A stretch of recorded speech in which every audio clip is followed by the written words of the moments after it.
अभ्यासयोगयुक्तेन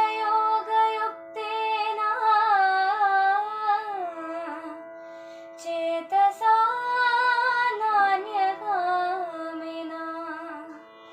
परमं पुरुषं दिव्यं याति पार्थानुचिन्तयन् कविं पुराणमनुशासितारम् अनोरणीयां समनुस्मरेद्यः सर्वस्य धाता रमचिन्त्यरूपम् आदित्यवर्णं तमसः परस्तात्। అర్జున, ఎవడు అభ్యాస యోగముతో ఏకాగ్ర చిత్తమున దివ్య రూపుడైన మహాపురుషుని స్మరించునో అట్టివాడు ఆ పరమ పురుషుణ్ణే చెందుచున్నాడు.